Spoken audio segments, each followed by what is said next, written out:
nobody should be threatening a player's life or whatever livelihood over stuff like that. And I think like the business believes that as well.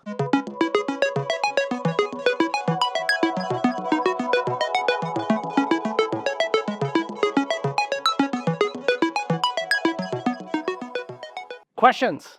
Hi, my name's Priscilla. I just wanted to say thank you so much for coming out today and sharing your story. But my question for you was, when you turned down your offer at Google to go pursue a startup, were you worried at all that the startup wouldn't work out and you wouldn't be able to get an opportunity like Google again? It's a good question. I probably didn't think enough about like the success of the startup trajectory as I should have. Like my honest goal was get into an early stage company and just start trying to do as much as you can to learn.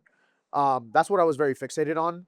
Frankly, I didn't understand what Insight Pool's product was when I did the interview. I like came in and they started giving me tasks and started to develop that kind of understanding. I don't think there was much of a fear about not being able to go to Google again. Like I think you can always apply if your eventual ambition is to show up to some of those, go work at one of those large companies. Like you can get there. Just because you turn down an internship offer doesn't mean that they're going to turn down good talent later on. Is was my opinion. Um, I think I was hyper fixated on get your feet wet, get into a startup. So that's why I kind of went down that route. Great question. All right. So, not to be too much of a downer with this part, but knowing the space that you guys work in, right? Like there are certain names that probably strike fear into the company, like a Brandon Sorsby, Luis Ortiz, like actual professional college athletes who put scrutiny on this space, Yeah. right? Like one, I'm assuming that keeps you guys up at night, but like how do you deal with the compliance and the audits that go on with like dealing with essentially betting against individuals, right? Like how do you deal with this? It's a hot topic on a national scale right now. Like the NCAA has been very vocal about player props specifically and all the heat that some of these athletes get, which like frankly, just my personal opinion on it is stupid. Like nobody should be threatening a player's life or whatever livelihood over stuff like that. And I think like the business believes that as well.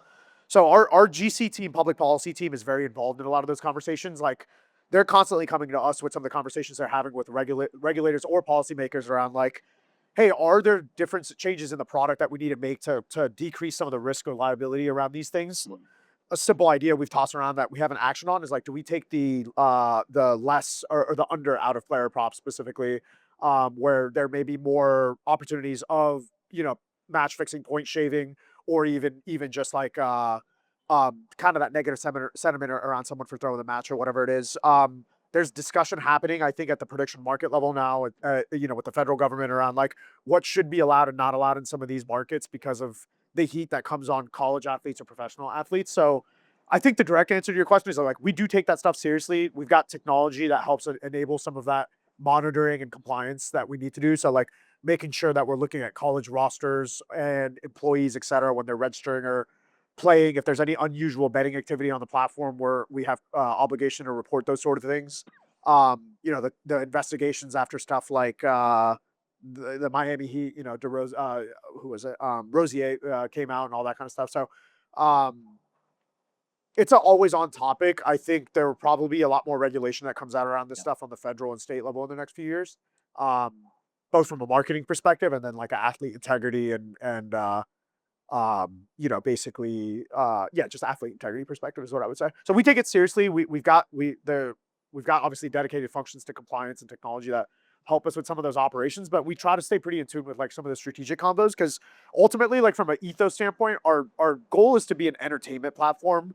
We're not here for people that are trying to make money to pay rent or are trying to be profitable off of something. If it's that type of customer, honestly, they're probably served somewhere else. We're there to be an entertainment vehicle for somebody that's looking to just have that much more excitement or action riding on tonight's game. So that we're very focused on the type of customer we want to serve. And I think that bleeds through a lot of our like strategic decision making. So I was kind of curious, what were some of the drivers between the partnership between Prize Picks and Kalshi in 2024 or 2025? Yeah, good question. Obviously, prediction markets is talk of the town since the 24 election, and as those companies, Kalshi and Polymarket, have started getting into sports, I think the entire country's acting like sports betting is something new, but it's not. They're just doing it in the form that is prediction markets. Obviously, hot button topic right now at the federal level of whether that stuff should be regulated in prediction markets or not. But we couldn't ignore the opportunity. Obviously, we saw it as a way to expand the inventory that we offer on the platform. So what we've grown up on daily fantasy sports player predictions, so over under more or less on player props, right? Now we're able to offer through prediction markets which team is going to win, spreads, totals, all those different selections that you wouldn't be able to do in a fantasy sports context. So for all intents and purposes, like what we say internally, the company is we want to build the best sports picks experience for a customer, 50 statewide or 49 statewide, because Nevada doesn't allow prediction markets or DFS. But it did two things for us. It allowed us to expand our inventory a lot, and then it allowed us to enter states that we weren't able to with our DFS product. And so the partnership with Kalshi was, how do we start offering prediction markets on the PrizePicks platform? We, obviously we have a lot of the same inventory, same pricing as them, but the advantage to us, our customers, is you can play DFS and predictions with one account, one unified wallet. And as a result of that, a lot of the additional kind of things that we build into the ecosystem, social rewards, promotions, we're going to be able to offer those across both products, whereas Kalshi is hyper focused on their prediction markets product. So behind the scenes, there's a lot of creative stuff that we can do to kind of make the overall like experience better for a user if they engage in PrizePicks. But it is an interesting dynamic, and one that I'll kind of call out. Like, it's the first time in a financial product exchange type environment where a B2B exchange also has a B2C front where they're competing with a lot of their partners. So we're fully recognized that Kalshi's our partner, but also one of our largest competitors. Hey, I'm Ismail. First of all, I want to say thank you for sharing everything with us. PrizePick has grown really fast in Atlanta, and looking back at it, what was the hardest and early decision that kind of shifted everything, and what could young builders or young entrepreneurs learn from it? It's probably the talent thing. Like going back to the 2020 thing, once we came out of quarantine and we started to figure out how to rebuild a team, and I give Dylan a lot of credit for this. He scrutinized a lot about, hey, should we bring in some of the team that we had previous to quarantine and that we had to let go? Like, are these the best people to put our best foot forward on the next side of it? And like, in the early days, you develop a lot of camaraderie, and it becomes like that, work hard, play hard, like we're gonna either win or lose together sort of thing. So like, it was tough to shift that mindset for myself and a lot of the early employees of like, yeah, we developed friendships with some of these guys, but we've got to separate friendship and business, honestly, in some of those decisions. Probably the hardest decisions we've had to make, not only in that period, but over the last 8 years or 6 years, even after 2020. I think it's constantly assessing, do you have the right leadership and individuals around you on the team that are driving the business forward?